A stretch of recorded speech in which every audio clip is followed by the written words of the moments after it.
I want to switch the discussion over to the relegation positions right now. And I want to primarily focus on Spurs for a minute here, Gary. Do we have to? We have to. Okay. And I say this because last season, right, there was a period where Spurs were languishing in a similar sort of position. They finished 17th. Exactly. But the difference is, at no point throughout the course of last season, anyone really felt like relegation was a genuine possibility because of a bit of a cushion in terms of points, even though Spurs at one point were just purely focusing all their efforts and energy towards the Europa League. But this year, however, Gary, it's starting to get a bit concerning for them. Yeah, for certain. When I looked at Spurs the other week, and they got beaten yet again at home, and then the next upcoming game was the North London derby, and I couldn't see them getting too much from that, and they didn't, other than a thumping. I still think that the 4-point buffer that they have between them and West Ham at the moment is highly valuable, and of course with West Ham not winning at Anfield, if Spurs can beat Fulham, which is a big if, away from home, suddenly that buffer becomes 7 points. So it can change really quickly, but Spurs haven't played well for the best part of 2 seasons. Is the truth of it in the English Premier League. Having finished 17th as they did last season, in their current position as well. It's a real concern. Yeah, I mean Spurs can only look at themselves, and this is 2 seasons now, and obviously had that great European run last year, and you can get away with it quite a bit. When you win a competition, but you can see in the league it's still the same old story a little bit.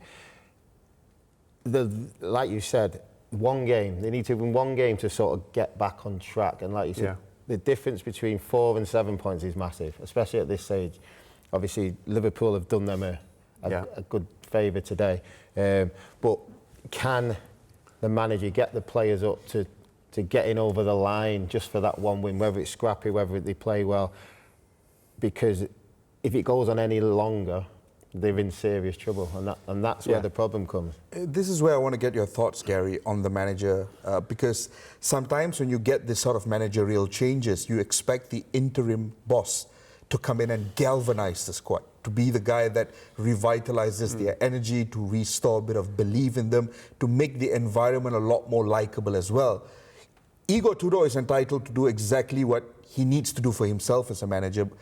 But in the last couple of weeks since he has come in, he seems to be really, really aggressive in some of his statements. He has criticized some of the players. He has said that they've got really bad habits that they need to get rid of.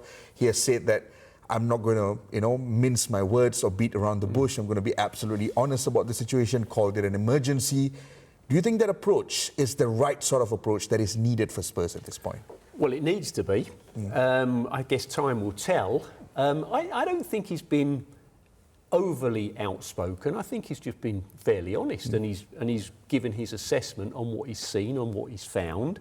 I guess any coach that goes into a side that's struggling, they can't exactly say this team is in a good position. We've got great confidence, we're playing really good, because Spurs aren't full of confidence, aren't playing well at this moment in time.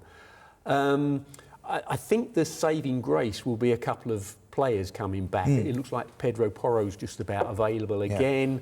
Romero will serve his suspension, and that'll be over fairly soon as well, because they've been very much thin on the ground with numbers and names and players to select. They've had 4 and 5 teenagers on the bench who are pretty much unknowns.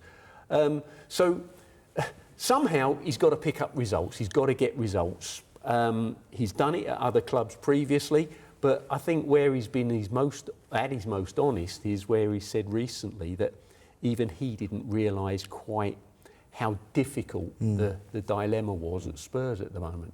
When you take a look at their upcoming fixtures, Wes, it's Fulham away tomorrow, 10 p.m. Malaysia time, and then they've got Palace at home the following weekend, and then comes the tricky period, because they've got these home and away fixture in the Champions League against Atletico Madrid, which is going to be really draining. You know how Atletico Madrid just, make you work exceptionally hard. But both those games, in between them, they've got a visit to Anfield against Liverpool. It's a pretty complicated period for Spurs. How do you see them navigating through this? Listen, it's hard, but like you said, the manager's come in, he's had to give him a kick up the bum. Yeah. I think any new manager has to do that. I'm guessing he's only looking at the next game. Now, the next game is a game that he thinks that they'll be able to win, which is Fulham. So you have to start there. And like you've said, things need to change a little bit, what he sees fit. And he'll have a certain way of doing that. I mean, any manager does that.